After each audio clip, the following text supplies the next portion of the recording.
woke up to three things that Monday morning. 1, a hangover that could kill a horse. 2, a text thread to a number I didn't recognize that started with, "I think I'm in love with you," and ended with my full address.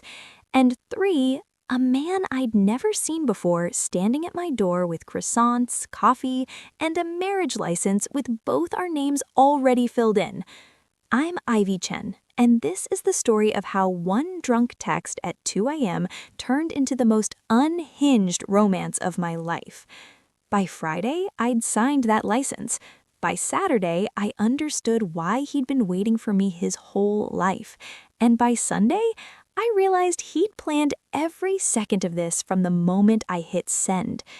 But let me rewind, because the chaos didn't start with the doorbell. It started with cheap Chardonnay and my best friend's terrible judgment. Sunday night, girls' night, bottle number 2. My best friend Sienna had just gotten engaged to a man who proposed with a flash mob at Costco.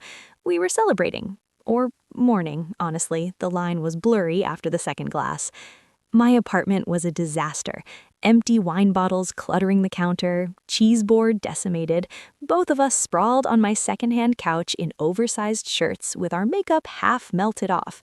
The kind of night where you make decisions that feel brilliant at the time and catastrophic by sunrise. Somewhere between bottle 2 and bottle 3, the conversation turned dangerous. "Ivy, babe," Sienna said, her words slurring just slightly as she poured another glass. "When was the last time you even texted a guy first?" I grabbed a pillow and threw it at her face. "I text guys."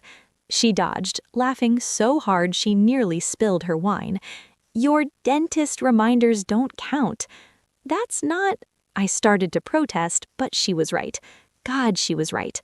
The last time I'd initiated anything with a man was— I couldn't even remember. That's how pathetic it was. "You know what your problem is." Sienna pointed her glass at me like she was about to deliver profound wisdom. She wasn't. "You're too scared. You overthink everything. You need to just go for it. Be spontaneous for once in your life."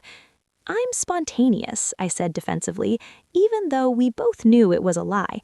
I color-coded my grocery lists. I planned my outfits 3 days in advance. Spontaneity wasn't exactly my forte. "Prove it." She grabbed my phone off the coffee table and waved it at me. "Text someone right now. Anyone. Tell them how you really feel." And that's when Drunk Brain made an executive decision that would change everything. I was going to text Marcus. Marcus, my college crush who ghosted me junior year after I lent him my sociology notes, and he never returned them or my dignity. Marcus, who I'd spent 3 years pining over like an idiot. Marcus, who probably didn't even remember my name. "Give me that." I snatched my phone from Sienna, fueled by wine and wounded pride and 4 years of unresolved feelings. I was going to send him a message, something devastating, something he'd never forget. My thumbs flew across the screen, and Sienna cheered me on like I was about to win an Olympic medal in bad decisions. What I typed was this: "I think I'm in love with you. No, scratch that. I know I am. I've been thinking about you for years. The way you laugh, the way you smell like cedar and bad decisions. I want to wake up next to you. I want to burn pancakes with you. I want you to ruin me in the best way possible. I'm done pretending I don't feel this. Here's my address, 447 West 23rd Street, Apt 4B. Show up or don't, but know that I meant every word." I hit send before I could overthink it. Sienna screamed, literally screamed. "Oh my God, Ivy, you actually did it." We clinked glasses, drank more wine, laughed until our stomachs hurt. I felt invincible, fearless, like I'd finally taken control of my life. What I didn't realize until 9 a.m. the next morning, hungover, disoriented, and desperately needing water, was that I'd sent it to the wrong number. Not Marcus's number. A complete stranger's number. 1 digit off. I stared at my phone screen, at the text thread that now looked like a hostage note written by a lunatic, and felt my soul leave my body. "Oh my God," I whispered to my empty apartment. "Oh my God." The number wasn't saved in my contacts. I scrolled up, looking for any previous messages, anything that would tell me who this person was. Nothing. Just my unhinged confession sitting there like a bomb I'd accidentally detonated. And then, as if the universe wanted to personally destroy me, my doorbell rang. I froze. It was 9:07 a.m. on a Monday. Nobody rang my doorbell at 9:07 a.m. unless they were delivering a package or about to murder me. The doorbell rang again. I shuffled to the door in my oversized shirt, the one with a ketchup stain on the collar that I'd been meaning to throw away for 6 months, my hair an absolute disaster, mascara smudged under my eyes like I'd lost a fight with a raccoon. I looked through the peephole. A man stood there. Tall, stupidly handsome, wearing a charcoal suit that probably cost more than my rent. He was holding a pastry box in one hand and 2 coffee cups in the other, and he was smiling like he knew exactly what chaos he was about to unleash. He didn't recognize me. I opened the door a crack, just enough to speak, but not enough for him to see the full extent of my disaster. "Can I help you?" My voice came out scratchy, rough from sleep and too much wine. He looked at me, really looked at me, and his smile widened. Not creepy, not mocking, just amused, like he'd been waiting for this exact moment. "Good morning, Ivy," he said, his voice smooth and confident in a way that made my hangover brain short-circuit. "I'm Adrian. You texted me last night." The words hit me like ice water. No, no, no, no, no. He continued, "I brought breakfast," holding up the pastry box like this was completely normal, "and this." He shifted the coffees to one hand and pulled a manila envelope from inside his jacket. Through the plastic window of the envelope, I could see it. A marriage license, both our names already filled in. Ivy Chen, Adrian West. The signature lines blank and waiting.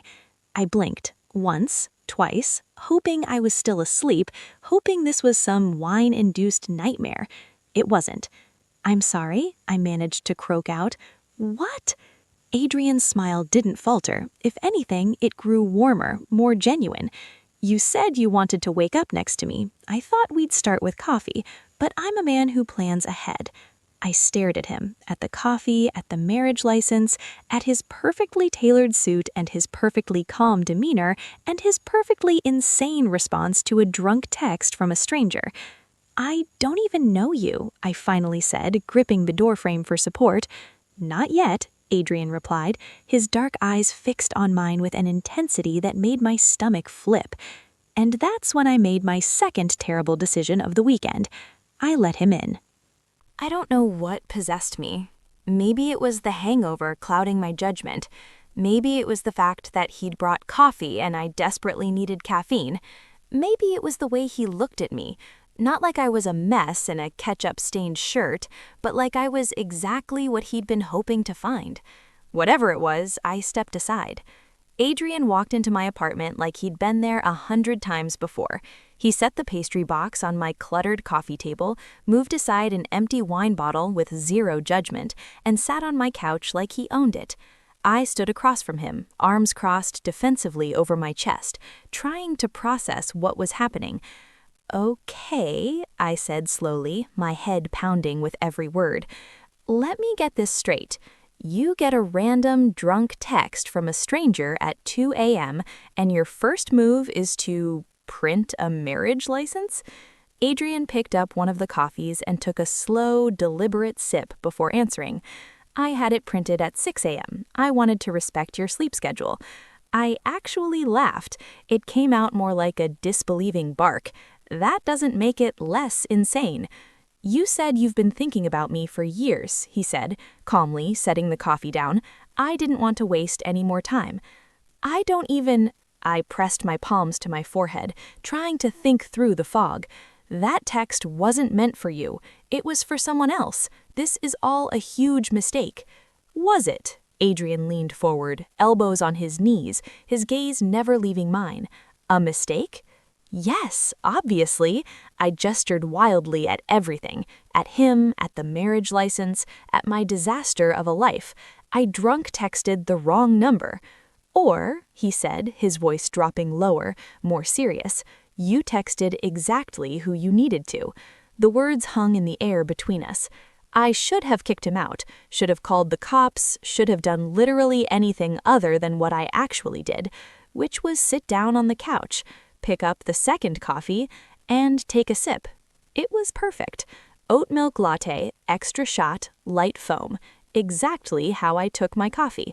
I lowered the cup slowly, staring at him with suspicion. How did you know my coffee order? Adrian's lips curved into a small smile. Your Instagram bio says powered by oat milk and poor decisions. I made an educated guess. That's when I really looked at him, really studied his face. Dark eyes that held too much focus, like he'd never doubted himself a day in his life. Sharp jawline, hair that looked effortlessly perfect, even though I knew it probably took effort. Hands that were steady when they picked up his coffee, no nervous fidgeting. He wasn't anxious, he wasn't second-guessing this. He was completely, utterly certain. "You're actually serious about this," I said quietly. "About you?" Adrian tilted his head slightly. "Absolutely. But you don't know me. I know enough. You know my coffee order and my Instagram bio. That's not knowing someone. I know you believe sunflowers are underrated," he said, and my breath caught. "I know you cried during that documentary about octopi because you tweeted about it in 2021. I know you hate small talk but love deep conversations at 2 a.m. I know you feel things intensely, and you're tired of pretending you don't." I set my coffee down with shaking hands. You went through my entire social media?" He said it so simply, like cyberstalking was perfectly reasonable. I wanted to understand who you are, and everything I found made me more certain. Certain of what? That you're exactly who I've been waiting for. My heart was doing something weird in my chest, racing and stopping at the same time. This was insane. This man was insane. This entire situation was completely, utterly unhinged. And yet, "You're crazy," I whispered. "I prefer committed," Adrian said again, and this time there was something darker in his voice, something that made heat crawl up my spine. "To a stranger?" He leaned back, draping one arm across the back of my couch, completely at ease. "You're not a stranger, Ivy. You told me you wanted me to ruin you. I'm here to do exactly that." The way he said ruin, slow and deliberate, like he was tasting the word, made my breath caught. I should have been terrified, but somewhere between the croissants and the complete audacity of this man, I felt something I hadn't felt in years. Seen. Like someone had actually looked at me, really looked, and decided I was worth showing up for, worth the madness. My eyes drifted to the marriage license on the coffee table, both our names filled in with neat, precise handwriting, the signature lines blank and waiting. "And if I say no?" I asked, my voice barely above a whisper. Adrian stood, buttoning his suit jacket with practiced ease. He walked to my door, hand on the handle, and turned back to look at me. "Then I'll wait." "For how long?" His eyes held mine. "As long as it takes." And then he left, just like that. The door closed softly behind him, and I sat in my apartment surrounded by empty wine bottles and the faint smell of expensive cologne, staring at the marriage license he'd left behind. There was a phone number written on the envelope in the same neat handwriting. I told myself I wouldn't text him. I told myself this was insane, and I needed to block the number and maybe invest in better window locks. I lasted 4 hours. Before we continue, if you're loving Ivy and Adrian's chaotic love story, do me a favor, hit that like button, and let me know in the comments, would you have opened the door if a stranger showed up with a marriage license? I want to hear your thoughts. And if you're new here, subscribe because I post unhinged billionaire romance stories like this every single week. Trust me, you don't want to miss what happens next. Now back to the story. At 1:47 p.m., sitting at my desk at work and completely unable to focus on the marketing report I was supposed to be editing, I pulled out my phone. My fingers hovered over the keyboard. This was stupid. This was dangerous. This was everything my therapist had warned me about when she said I had a tendency to romanticize chaos. I typed anyway. "Why would you even take a drunk text seriously?" The response came in less than 30 seconds. because drunk words are sober thoughts, and yours were the most honest thing anyone said to me in years. I stared at my phone screen, read it again and again. Something in my chest cracked open. I'd spent so long being careful, being safe, dating men who were appropriate and stable and boring as hell, men who never made my heart race, never made me feel like I was standing on the edge of something terrifying and beautiful. And here was this stranger, this Adrian West, who'd taken my mess of a confession and turned it into something real. My phone buzzed again. Dinner tonight? I promise no marriage licenses, just food. I should have said no, should have deleted his number and chalked this up to a funny story to tell at parties. Instead, I typed, where and when. He'll pick you up at 7. Wear whatever makes you feel like yourself. He showed up at 6:98 p.m. I'd changed outfits 4 times, settled on a simple black dress that hugged in the right places without trying too hard, and spent 20 minutes on makeup that looked like I wasn't wearing any. When he opened the door, Adrian was standing there in dark jeans and a fitted black Henley, somehow looking even better than he had that morning, more relaxed, more real. You look beautiful, he said, and the way he said it, like he meant every syllable, made my cheeks flush. You clean up nice yourself, I managed. He smiled. Shall we? The restaurant he took me to wasn't some flashy C&B scene place. It was tucked away in the West Village, intimate and dimly lit, the kind of spot you'd only know about if you lived in the neighborhood for years. We sat at a corner table, wine glasses between us, and for the first few minutes I just observed him, the way he listened when I spoke, like every word mattered, the way he didn't check his phone once, the way his eyes crinkled slightly when he smiled. Okay, I said, after we'd ordered and the initial small talk had faded. Real talk. What do you actually do? And please don't say something vague like investments. Adrian's lips quirked. I do investments. Of course you do. Venture capital, he clarified, swirling his wine. I fund startups, help people build things that matter, things that change industries, lives, the way we interact with the world. That sounds very noble for someone who showed up at a stranger's house with a marriage license. He laughed, a real, genuine laugh that lit up his whole face. I contain multitudes. Clearly. I took a sip of my wine. And you have time to memorize strangers' Twitter feeds while building empires? His expression shifted, became more serious. You're not a stranger anymore, Ivy. The air between us changed, thickened. I looked down at my wine glass, suddenly unable to hold his gaze. Why me? You want the honest answer? Always. Adrian leaned forward, forearms on the table, his face inches from mine. Because your text was the first real thing I've heard in 10 years. No games, no angles, no one trying to figure out what I'm worth or what I can do for them. Just raw, messy, beautiful honesty. And I've been surrounded by people who want something from me my entire life. You didn't even know who I was. You just wanted me. My throat tightened. I blinked rapidly, refusing to let the tears forming in my eyes actually fall. I didn't even mean to text you, I said quietly. I know. His hand moved across the table, stopping just short of touching mine. That's what made it perfect. This is insane. The best things usually are. Our food arrived and we fell into easier conversation. He told me about growing up in Connecticut with parents who treated him like a business asset instead of a son, about building his first company at 23 with money he'd saved working 3 jobs through college, about selling it at 25 for an amount of money that made my eyes widen. And then what? I asked, genuinely curious now. You were 25 and suddenly a millionaire. What does someone even do with that? I made more, he said with a self-deprecating smile, built another company, then another, invested in people smarter than me, and discovered that success is incredibly lonely when you have no one to share it with. There was something raw in his voice, something that told me this wasn't a line, this was truth. I told him about my mom, who'd passed when I was 19 from breast cancer that came back aggressive and fast. About how I dropped out of NYU for a semester to take care of her, then gone back and finished my art history degree, even though everyone told me it was useless. It's not useless, Adrian said firmly. You see beauty in things. That's rare. It doesn't pay bills. Neither does a lot of what matters. I worked at a marketing firm I hated, writing copy for brands I didn't believe in, because it paid well enough to keep my tiny apartment and my student loans at bay. It wasn't my dream, but dreams didn't pay rent.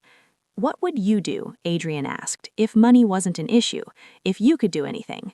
I'd never really let myself think about it. It felt dangerous, like opening a door I'd purposely kept locked. I'd curate, I said slowly. Art, exhibitions. I'd find emerging artists and give them space to be seen.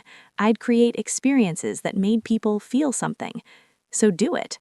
I laughed, but there was no humor in it. It's not that simple. Why not? Because I have responsibilities, rent, loans, reality. Adrian leaned back, studying me with those dark, intense eyes. What if I told you those things didn't have to be barriers? I'd say you're dreaming. I'd say you're scared. The words hit me like a slap. Not cruel, just true. I was scared. Terrified, actually, of failing, of trying and discovering I wasn't good enough, of wanting something too much and losing it. Maybe I am, I admitted quietly. That's okay. His hand finally crossed the distance between us, fingers brushing against mine. Fear means it matters. We talked for 4 more hours. The restaurant emptied around us. The staff started cleaning tables, giving us subtle looks, but Adrian either didn't notice or didn't care. He asked about my childhood, my friends, my favorite museums. I asked about his work, his travels, the things that kept him up at night. And somewhere in the middle of it all, I realized I was having the best conversation of my life with a man who showed up at my door 12 hours ago with a marriage license. When we finally left, the city streets were rain-slicked and glistening under streetlights. We walked side by side, not touching but close enough that I could feel the warmth of him. You really brought a marriage license to a stranger's house, I said, breaking the comfortable silence. Adrian grinned. I really did. That's the craziest thing I've ever heard. You haven't heard the craziest part yet. I stopped walking, turned to face him. What's the craziest part? He stopped, stepped closer, close enough that I had to tilt my head up to maintain eye contact. I've been waiting for that text for 5 years, he said quietly. My heart stuttered. What? We met once, Ivy, 5 years ago, at a gallery opening in Soho. You were with a friend, probably Sienna based on her aggressive phone call earlier. You stopped in front of a painting, a Rothko, and you said, "This feels like loneliness trying to be beautiful." The memory slammed into me. I do remember that gallery. Sienna had dragged me there for some networking event she swore would be fun. It wasn't. I'd spent the most of the night hiding by the art, nursing cheap wine and pretending to be fascinated by paintings I didn't understand. But I do remember that Rothko. Deep reds bleeding into blacks, overwhelming and intimate at the same time. I never forgot that, Adrian continued. Or you. You were wearing a green dress, your hair was longer, and you smiled at me for half a second before your friend pulled you away. I tried to find you, looked for you on every social media platform I could think of, but you didn't exist online back then. No Instagram, no Twitter under your name, nothing. I was frozen, couldn't breathe. And then, Sunday night, he said, his voice dropping even lower, I got a text from a random number, and the way you wrote, cedar and bad decisions, I knew it was you. You've been looking for me for 5 years because of one sentence? My voice came out as barely a whisper. I know, he smiled softly. That's what made it perfect. This is insane. The best things usually are. Our food arrived, and we fell into easier conversation. He told me about growing up in Connecticut with parents who treated him like a business asset instead of a son, about building his first company at 23 with money he'd saved working 3 jobs through college, about selling it at 25 for an amount of money that made my eyes widen. And then what? I asked, genuinely curious now. You were 25 and suddenly a millionaire. What does someone even do with that? I made more, he said with a self-deprecating smile, built another company, then another, invested in people smarter than me, and discovered that success is incredibly lonely when you have no one to share it with. There was something raw in his voice, something that told me this wasn't a line, this was truth. I told him about my mom, who'd passed when I was 19 from breast cancer, that came back aggressive and fast. About how I'd dropped out of NYU for a semester to take care of her, then gone back and finished my art history degree, even though everyone told me it was useless. It's not useless, Adrian said firmly. You see beauty in things. That's rare. It doesn't pay bills. Neither does a lot of what matters. I worked at a marketing firm I hated, writing copy for brands I didn't believe in, because it paid well enough to keep my tiny apartment and my student loans at bay. It wasn't my dream, but dreams didn't pay rent. What would you do, Adrian asked, if money wasn't an issue, if you could do anything? I'd never really let myself think about it. It felt dangerous, like opening a door I'd purposely kept locked. I'd curate, I said slowly. Art, exhibitions. I'd find emerging artists and give them space to be seen. I'd create experiences that made people feel something. So do it. I laughed, but there was no humor in it. It's not that simple. Why not? Because I have responsibilities, rent, loans, reality. Adrian leaned back, studying me with those dark, intense eyes. What if I told you those things didn't have to be barriers? I'd say you're dreaming. I'd say you're scared. The words hit me like a slap. Not cruel, just true. I was scared. Terrified, actually. Of failing, of trying and discovering I wasn't good enough, of wanting something too much and losing it. Maybe I am, I admitted quietly. That's okay. His hand finally crossed the distance between us, fingers brushing against mine. Fear means it matters. We talked for 4 more hours. The restaurant emptied around us. The staff started cleaning tables, giving us subtle looks, but Adrian either didn't notice or didn't care. He asked about my childhood, my friends, my favorite museums. I asked about his work, his travels, the things that kept him up at night. And somewhere in the middle of it all, I realized I was having the best conversation of my life with a man who showed up at my door 12 hours ago with a marriage license. When we finally left, the city streets were rain-slicked and glistening under streetlights. We walked side by side, not touching but close enough that I could feel the warmth of him. You really brought a marriage license to a stranger's house, I said, breaking the comfortable silence. Adrian grinned. I really did. That's the craziest thing I've ever heard. You haven't heard the craziest part yet. I stopped walking, turned to face him. What's the craziest part? He stopped, stepped closer, close enough that I had to tilt my head up to maintain eye contact. I've been waiting for that text for 5 years, he said quietly. My heart stuttered. What? We met once, Ivy, 5 years ago, at a gallery opening in Soho. You were with a friend, probably Sienna based on her aggressive phone call earlier. You stopped in front of a painting, a Rothko, and you said, "This feels like loneliness trying to be beautiful." The memory slammed into me. I do remember that gallery. Sienna had dragged me there for some networking event she swore would be fun. It wasn't. I'd spent most of the night hiding by the art, nursing cheap wine and pretending to be fascinated by paintings I didn't understand. But I did remember that Rothko, deep reds bleeding into blacks, overwhelming and intimate at the same time. I never forgot that, Adrian continued. Or you.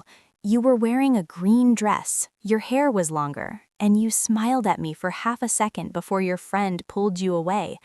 I tried to find you, looked for you on every social media platform I could think of, but you didn't exist online back then.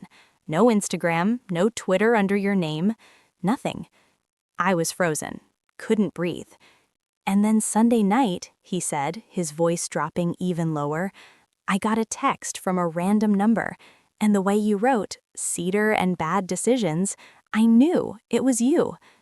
You've been looking for me for 5 years because of one sentence? My voice came out as barely a whisper. I've been looking for you because in a room full of people pretending to care about art, you were the only one who actually felt it, who understood that beauty and pain aren't separate things. And I've thought about you every day since. The city noise faded. The rain, the distant sirens, everything narrowed to just him, just us, just this impossible moment. I didn't even remember you, I said, and it felt like a confession. I know, he smiled softly, but I remembered enough for both of us. My hands were shaking. My entire body was shaking. This man, this stranger who wasn't a stranger, had carried a memory of me for half a decade, had built a version of me in his mind and somehow, impossibly, still wanted the real thing. "Where's the license?" The words left my mouth before I could stop them. Adrian's expression changed. Surprise, hope, something darker and more intense.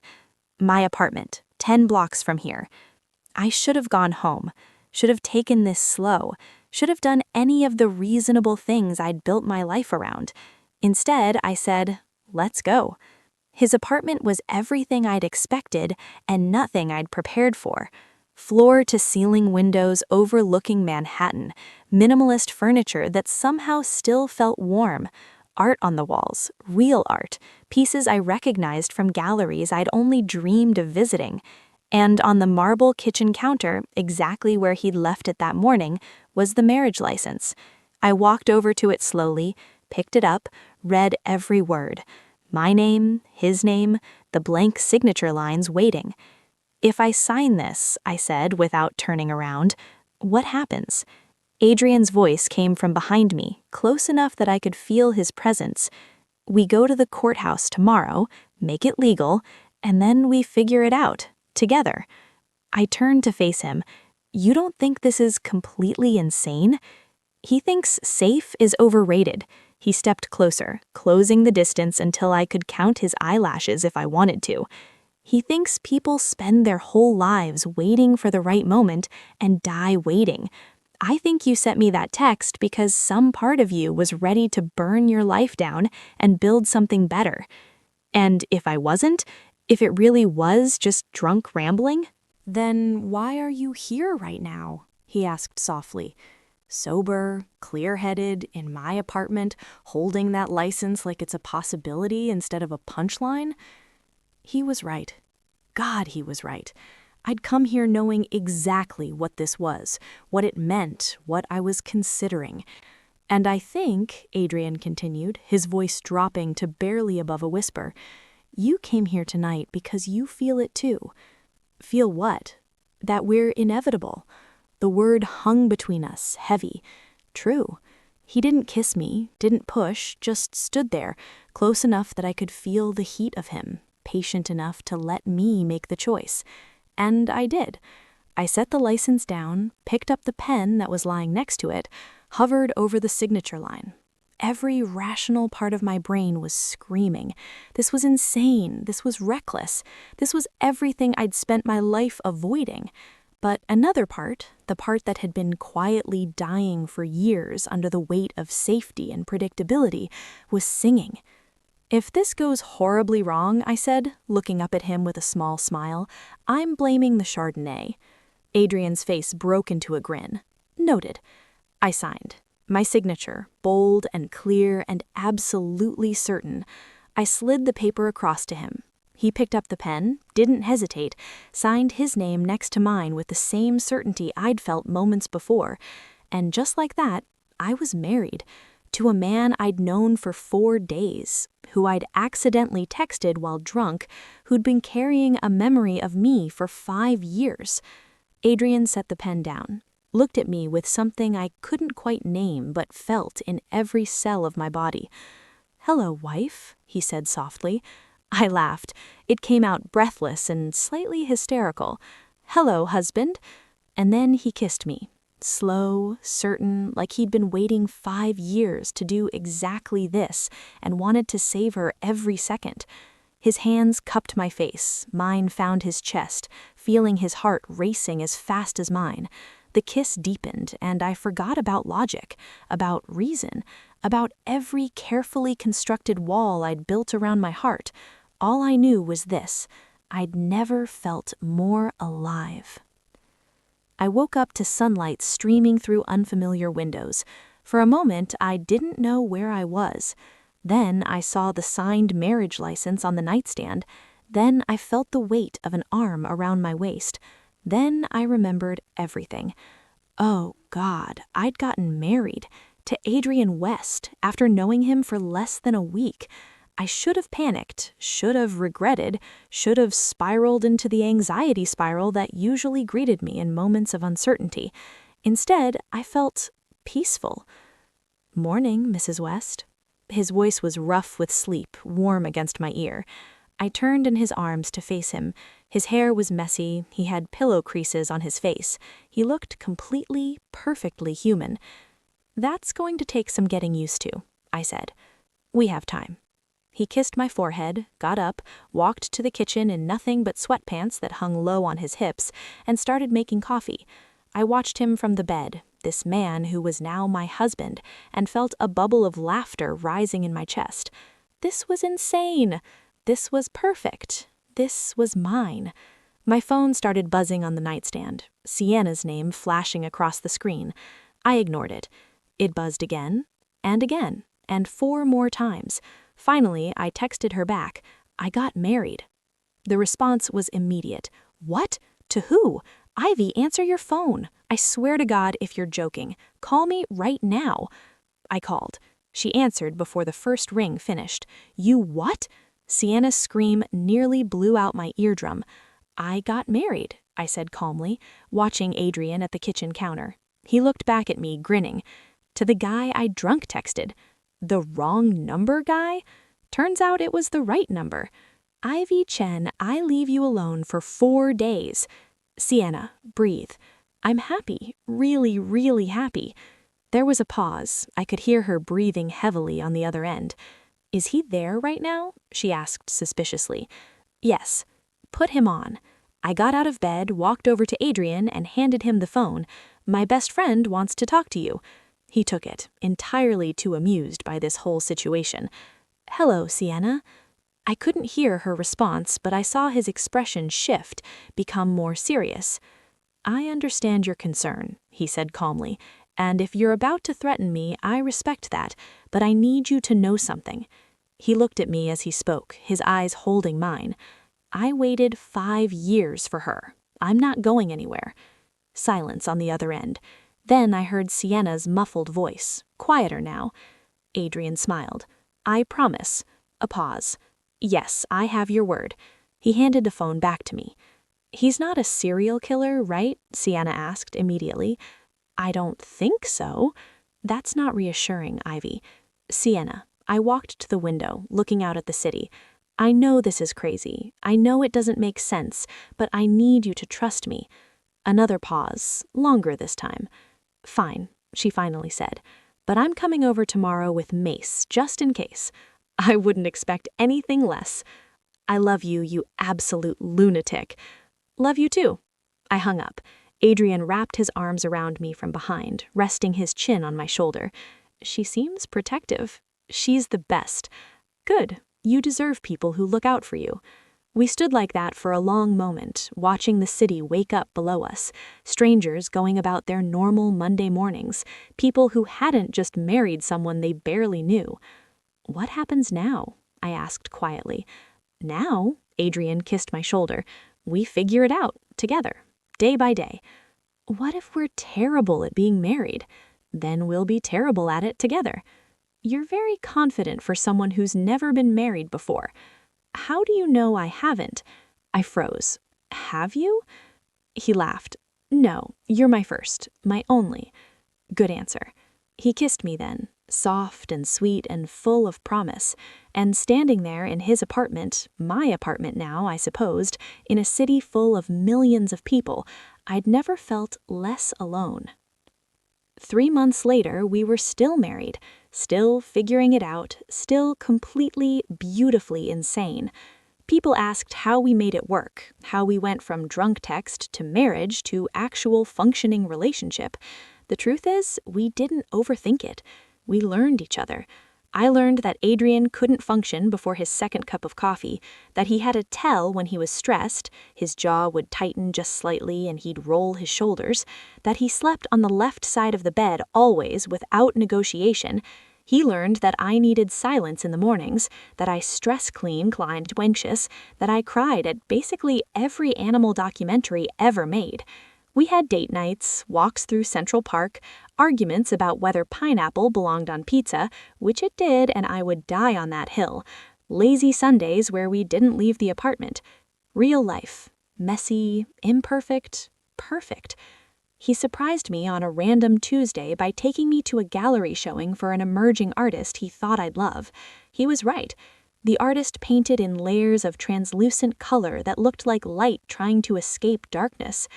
"You should talk to her," Adrian said, gesturing to the artist across the room. "Why?"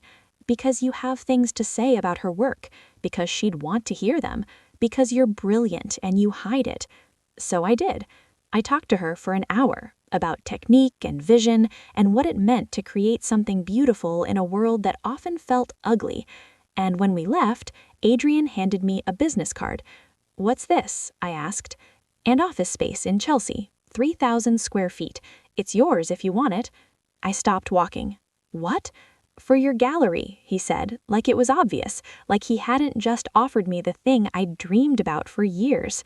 "You said you wanted to curate, to give artists space to be seen, so do it." "Adrian, I can't." "You can." He turned to face me, hands on my shoulders. "The only thing stopping you is fear, and I didn't marry someone who let fear win." Tears were streaming down my face. I didn't even try to hide them. "This is too much." "It's not enough." He wiped my tears with his thumbs. "You're my wife, Ivy. Your dreams are my dreams. Your success is my success. Let me help you build this." So I did. I opened the gallery 6 months after we got married. It was small, intimate, focused on artists who were doing something raw and real and brave. Adrian came to every opening. He stood in the back and watched me talk about art with the same intensity I'd shown 5 years ago at that Soho gallery. "You were right," I told him one night after a particularly successful show. We were back at the apartment, exhausted and happy. About us being inevitable. He pulled me onto his lap, arms wrapped around my waist. "I know. Confident bastard. You married me. Worst decision of my life," I said, grinning. "Best decision of mine." I kissed him, slow and deep and full of everything I still didn't have words for. "I love you," I whispered against his lips. "I know I haven't said it yet, but I do. I love you." Adrian pulled back just enough to look at me. His eyes were suspiciously bright. "I've loved you since that gallery," he said quietly, "since you saw loneliness in a painting and made it beautiful. I've loved you through 5 years of searching and 4 days of chaos and every single moment since. I love you, Ivy, all of you." I buried my face in his neck, breathing him in. Cedar and certainty and home. "You know," I said after a long moment, "I asked you once what you would have done if I never sent that text." "I remember. What would you have done?" Adrian was quiet for a moment. Then he said, his voice soft and certain, "I would have kept waiting." I lifted my head to look at him. "For how long?" "Forever, if I had to." "That's insane." He smiled. "Yeah, but you married me anyway." I kissed him again, and again, and again, because he was right. I had married him, this beautiful, unhinged, perfect man who'd shown up at my door with croissants and a marriage license and 5 years of patience. And I'd do it again, every single time. I used to think love was supposed to make sense, that it came with instructions and guarantees and a clear path forward, that you were supposed to date for a year, move in together, meet the families, plan a wedding with monogrammed napkins and a seating chart that took months to finalize. But the best things in life? They don't come with instructions. They come with drunk texts at 2 a.m. and wrong numbers that turn out to be exactly right. They come with strangers who remember you when you don't remember them, who wait 5 years for a conversation that lasted 30 seconds. They come with men who show up at your door with croissants and the audacity to believe in forever before they even know your middle name. Love isn't safe. It isn't predictable. It isn't a checklist you complete and a prize you win. It's terrifying and exhilarating and completely, utterly worth it. I drunk texted the wrong number, and he showed up at my door with breakfast and a marriage license, and it turned out to be the only right choice I ever made, because sometimes the wrong number is exactly who you're supposed to call, And sometimes forever starts with a mistake you make at 2 a.m. after too much wine and not enough fear. Sometimes you just have to sign the license and trust that the man holding the pen has been waiting for you all along. So, what did you think? Did this story make you believe in fate, in wrong numbers that turn out to be exactly right? If you loved this story, show it some love with a like, and drop a comment telling me what's the craziest thing you've ever done for love, or would you have signed that marriage license? Don't forget to subscribe and hit that notification bell, because I'm bringing you more epic billionaire romance stories every week. Stories that'll make you giggle, scream, and believe in the kind of love that doesn't follow the rules. Thanks for being here. Thanks for believing in messy, beautiful, chaotic love. I'll see you in the next story.